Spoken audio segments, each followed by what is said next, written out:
Coming out of a narcissistic relationship, it is extremely hard for anyone going through that abuse to be motivated to work on yourself. Is that you today? Like, are you struggling of like, how do I actually work on myself after I've been beat down over and over and over again? How's this even going to work? Today's video, I want to dive into just a step-by-step piece on rebuilding your life after the trauma of being in a narcissistic relationship. I want to give you a roadmap and help you actually move forward to reclaim your sense of self, understanding who you are and having the motivation for you to grow, develop, and thrive to be the person you're called to be. I want to give you practical strategies, help you regain control over your life and nurture your well-being, stepping you into a place of healing and then also self-discovery. If you guys are new here, my name is Ben Taylor. I'm a self-aware narcissist on this channel to provide awareness about the depth and the destruction that happens because of narcissistic abuse. Because of my experience and because of who I am, I have a unique perspective in helping people get free from the logic and the emotional side, understanding how you can actually be free from the toxicity. We've created this and starting off into a 7-day challenge for $7 at escapetoxicity.com. So check that out today. First thing I want to talk to you about is embracing the power within.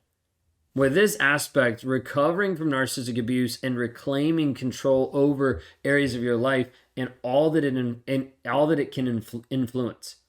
So like as you move forward, I want you to understand, like when you go through this, it is a giant emotional turmoil of confusion, of control, of like, what is my reality? What is actually real? And it's critical to focus on what you can actually control.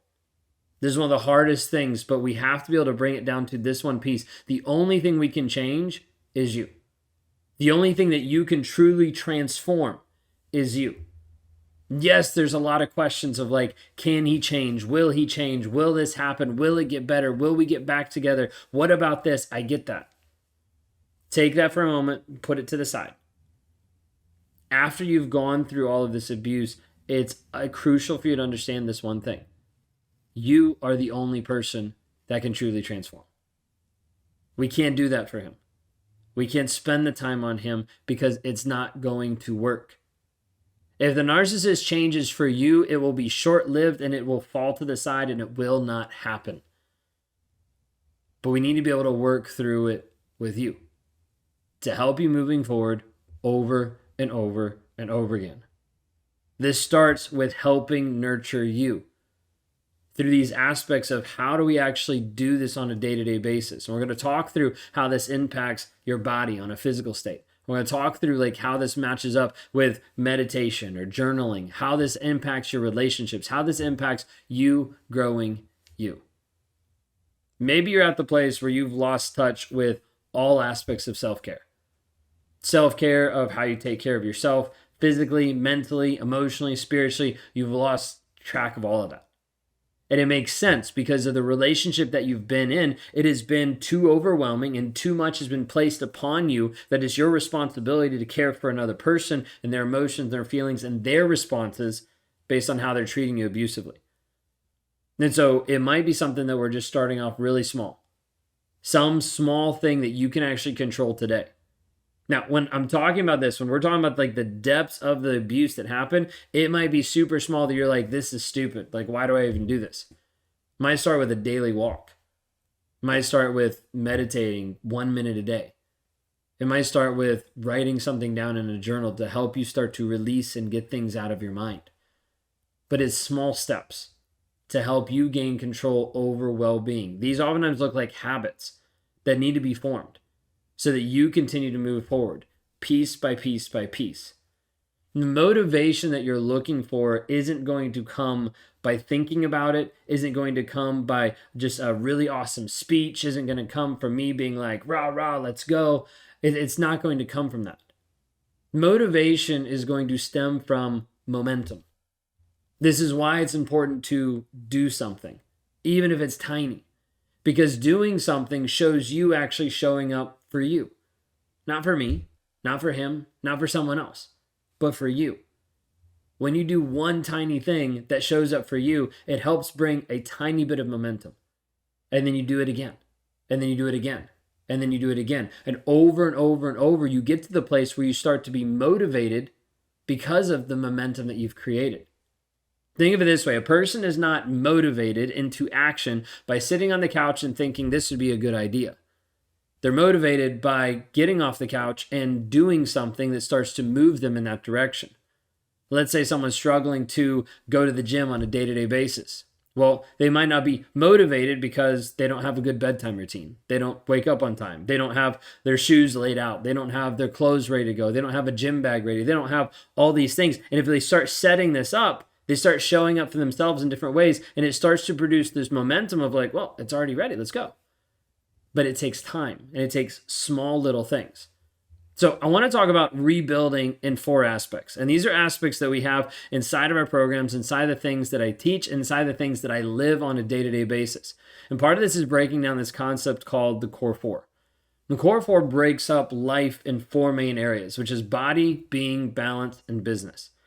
By focusing on these areas, you can actually help to move forward in a holistic aspect to help move forward in your healing and in your personal growth. Let me kind of explain how this breaks down. We're talking about these habits, right? These small things leading to motivation. So first and foremost, one of the easiest ones you can control is prioritizing your physical health. That's it. Like, you can control this more than anything else. Is there ailments? Is there sickness? Is there autoimmune? Is there hair loss? Is there anxiety? Is there stress? 100%.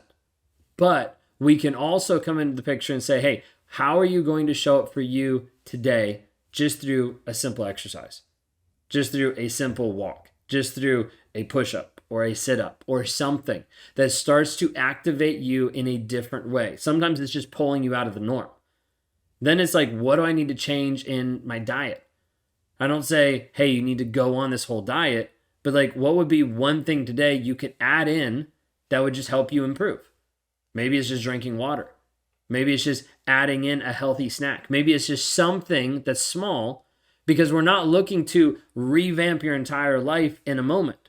That's too much. That's too overwhelming. We're looking at what is one thing you can do today that's going to help you move forward. And it's building in the self-care routines that help nourish your body and promote the well-being that you deserve. But you have to do that for you. And it has to show up for you so you can actually be like, oh, this actually works. But how we would break that down is physical health of like exercise and also proper nutrition. Like doing the small things, nothing big. So when you're hearing me, don't be like, he wants me to go on a diet and work out all this time. No, do something small today that's going to help you move forward. Now, the second aspect is about being. Being is talking about this emotional, this mental, this physical state that you're in. Okay? So with this, we're talking about the inward side. Body, the outward side. Being, the inward side of like your inner self through mindfulness practices. Easiest one is meditation. You're like, I don't meditate. I don't know what that is. It's okay. Take a moment and sit down and be with yourself for a minute. You're like, the thoughts are swirling all over the place. I get it. It's a practice for you to be able to learn how to be still so you can actually move forward in your healing.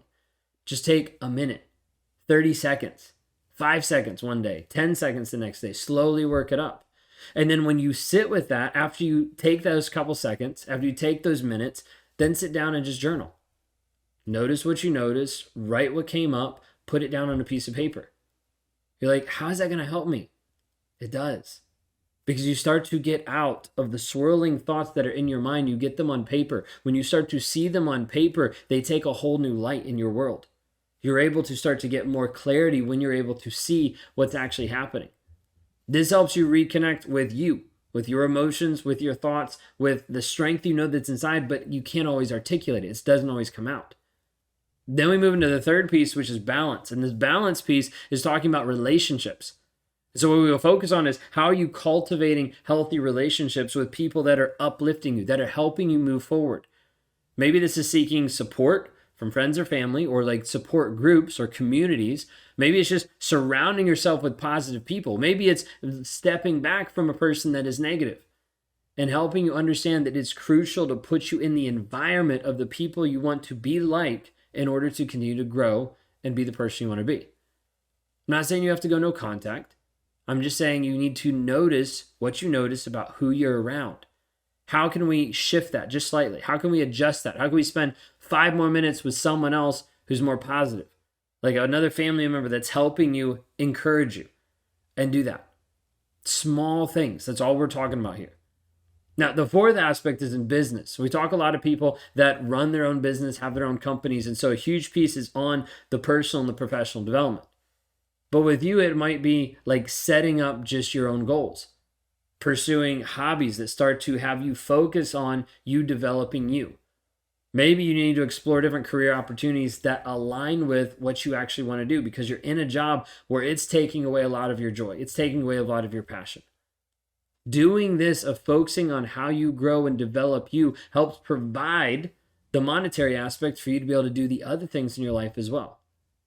So I want you to think of this, like think of a person who's left an abusive relationship. You feel completely lost, you feel completely disconnected, and you start by just doing something small. Maybe that's attending a yoga class, starting physical well-being. Maybe that's starting a daily gratitude journal for mental clarity. Maybe that's starting down that road. Maybe that's reconnecting with supportive people, like starting to have emotional balance. Maybe it's enrolling in an online course to advance your professional skills or your personal skills. Maybe it's just the step to move you forward. Your path to empowerment comes through the tiny steps and the tiny decisions you make today to help you move forward. It's a journey of rediscovering your worth and your power. If you're ready at this point to reclaim your life and find that motivation to work on yourself, take the small step today. Go to escapetoxicity.com. It's our 7-day challenge for $7, helping you to discover community and practical strategies to guide you moving forward in your healing. If you want more of a personalized approach, then you can consider working with me. You can go to rawmotivations.com, grab a one-on-one there. We'd love to be able to help you however we can. But remember this, you have the strength to overcome the aftermath of the abuse and create a life that's filled with empowerment and growth.